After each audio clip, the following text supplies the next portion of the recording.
Hey everybody, it's Brent Farrell with Dirt Bike Test.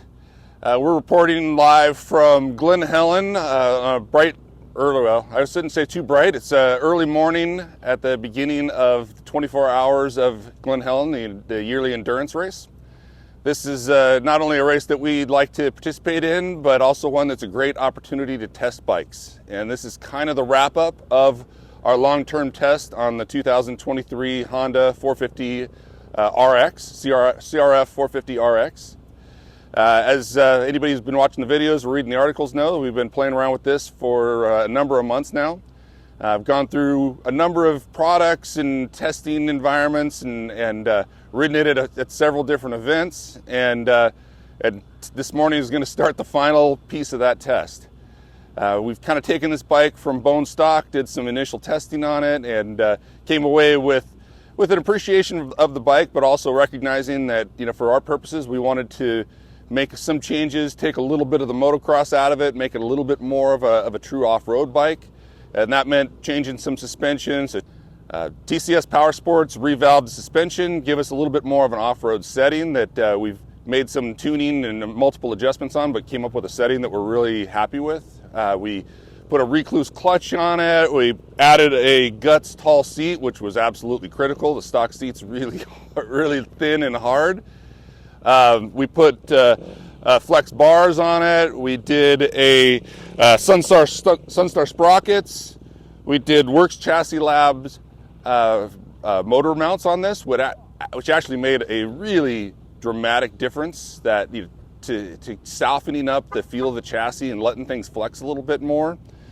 IMS tank, modified Machine Works dry brake, Ride Engineering top triple clamps. That was something else that we really liked. Gave it a little bit more of a front end feel that we were looking for. Took some of that kind of vagueness in the dry and slippery stuff. One of the things we noticed about this bike right off the bat was it felt really good as long as it was in a prepped motocross track. A nice, well-groomed, moist track. It was good. You get it up into some of these ridges that are above us here and up on the hills of Glen Helen, and it was a little bit of a handful steering it around. So all of those changes we made kind of went to develop the bike into what it is now. We feel like it's been a really interesting journey to get here, and we've kind of got what we think is actually a really great off-road package. We'll probably have one more wrap-up video at the end of the race, hopefully talking about how great the bike did and as well as the riders. It's a long race, 24 straight hours, and a lot can happen between now and then, but we're looking forward to it. And this is, like I said, this is kind of the wrap-up of the Honda test, and we're going to be kind of putting together a one final summary after this, but that'll kind of be the end of the culmination of the test. The one other thing that we're doing here is, obviously with a 24-hour race, is you need lights, and we went round and round trying to figure out how to come up with a light solution for this bike. We weren't able to come up with something that would allow the bike to make a lot of electrical power, although we did find out a little too late that the Honda CRF450RX stator and flywheel and rectifier would bolt onto this bike, is what we've heard, and that would have increased the output considerably. Unfortunately, we didn't get that news until a little too late. So our solution is basically using the existing stock stator, which is enough to power part of our light, and then some rechargeable battery packs that look like this, just some lithium ion rechargeable packs that will be carried on the bike.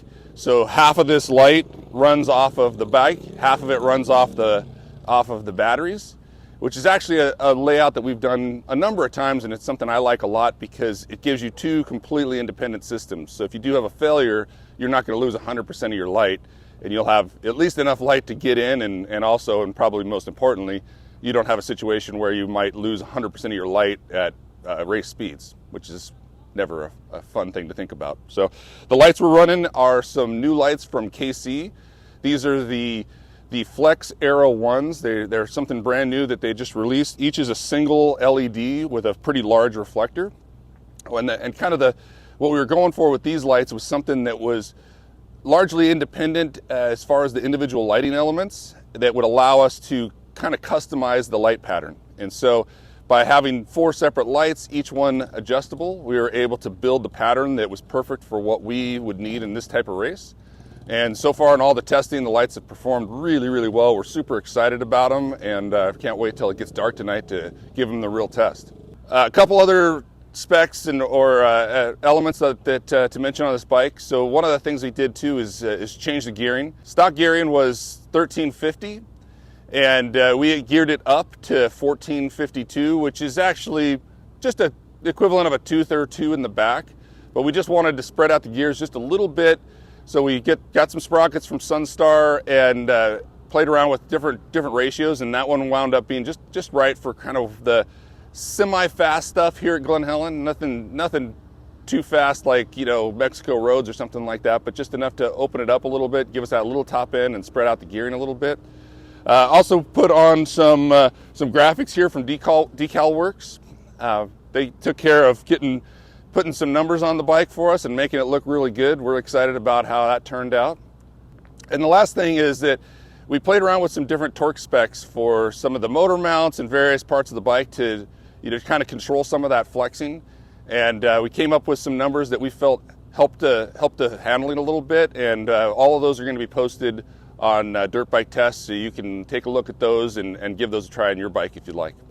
So with that, Brent Farrell with Dirt Bike Tests signing out. We'll check back in post-race, and appreciate your attention. If you liked what you saw in this video, come check us out over at dirtbiketest.com on the webs. We have bike tests, product tests, a lot of fresh dirt, and you can even support us by clicking through our links. Hopefully, we'll see you out in the trail.